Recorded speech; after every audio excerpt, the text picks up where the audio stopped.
So it's my pleasure to introduce our next speaker. His name is Kevin Dedner. He is the CEO and founder of Henry Health, which is a soon-to-be launched app that is focused on Black men's mental health, and it is culturally sensitive for their specific needs. So welcome to the stage, Kevin. Thank you, Catherine. Wow, it's a good-looking crowd. And let me just first thank everyone who's pulled this event together. This is my first time being here, and it's been a real delight to be here over the last 2 days. I am Kevin Dedner, the founder and CEO of Henry Health. 5 years ago, I was working to grow my public health consulting practice. I was doing a lot of thought leadership, program design for clients such as the Robert Wood Johnson Foundation. You heard from my former colleague, Steve Downs, yesterday.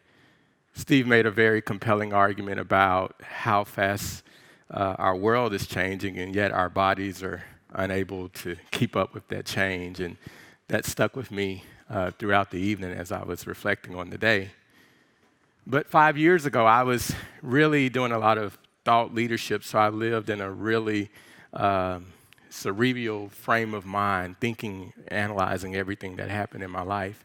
And it was one Saturday night, I came home and turned on the television and learned of the George Zimmerman verdict. I was upset, and I went to bed thinking nothing of it, and woke up the next day with a terrible headache that lasted for several days. After I got my headache under control, I started to think about the stress associated with being a Black man. I wondered, could being a Black man make me sick? I read through the literature, and I discovered the work of Dr. James Sherman. Dr. Sherman studied cardiovascular health outcomes among Black men. And what his work proved is that the sociological pressures associated with just being a Black man increased poor health outcomes.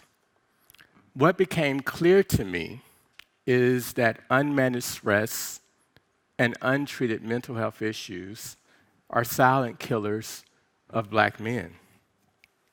It's one of the reasons that Black men have the lowest life expectancy of any population. This has been the case for the last 100 years. I live in Washington, D.C., the nation's capital. And in Washington, D.C., the average Black man is expected to live to be 68 years of age, and his white counterpart is expected to live to be 83.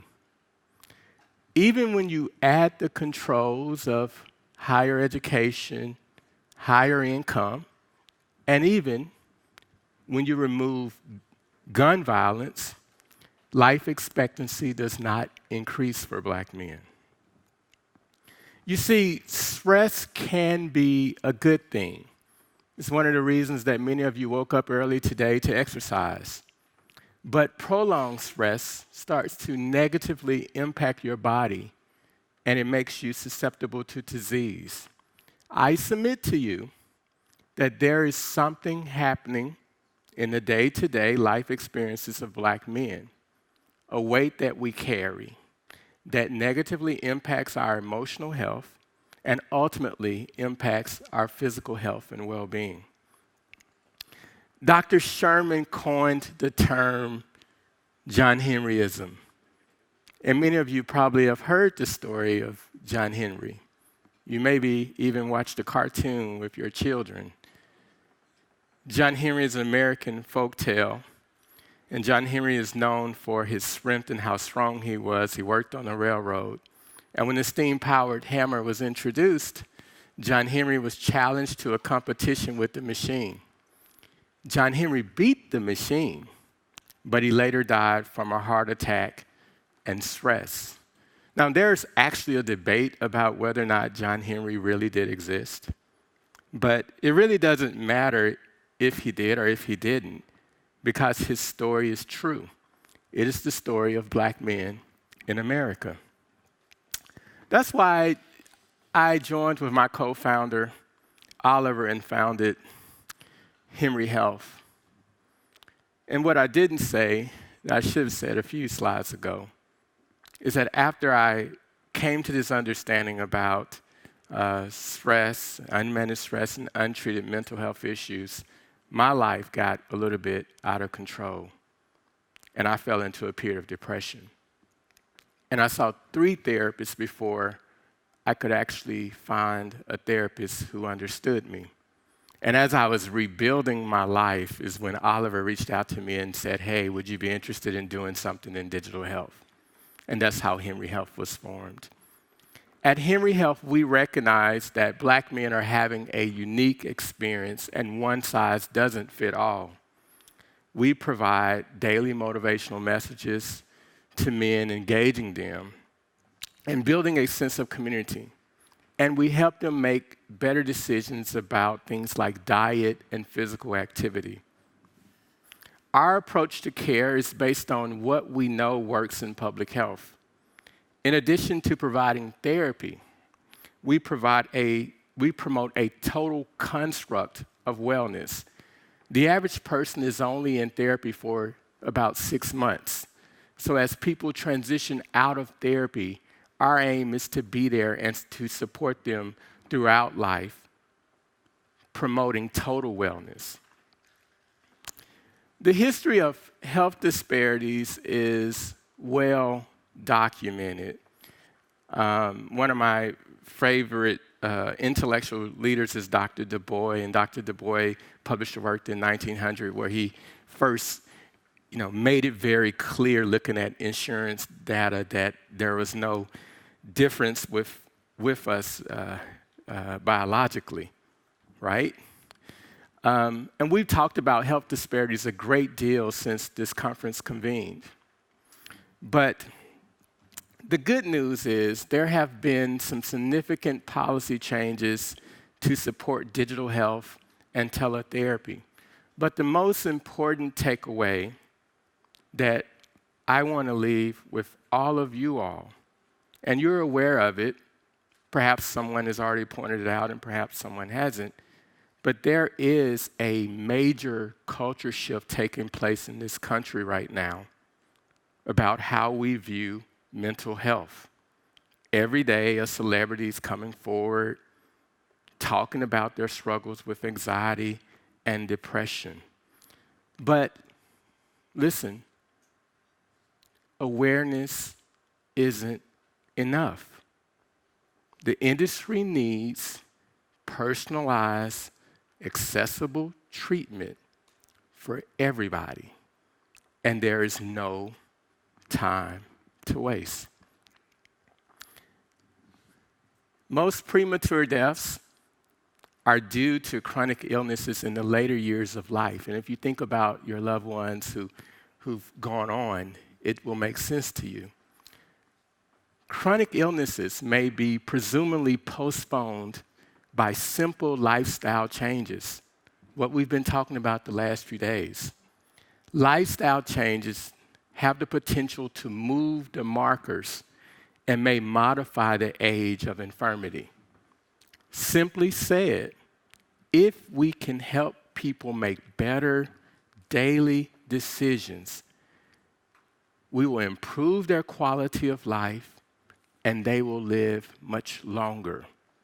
A point of privilege I'll just share, not to be political, by the way.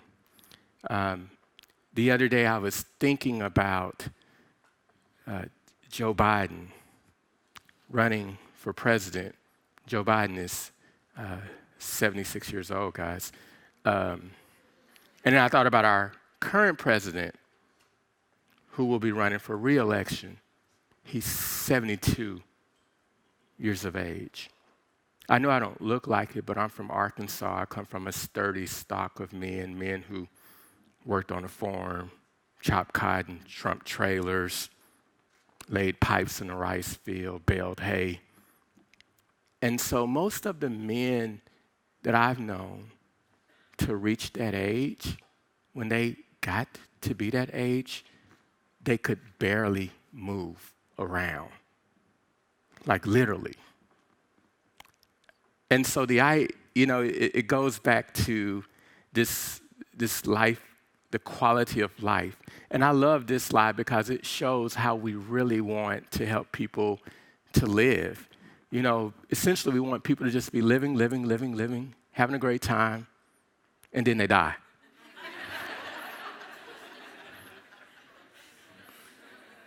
As opposed to this brutal failing of health over a long period of time. Our company is still a very, very young company. And much of what I'm talking about is a vision that we're casting.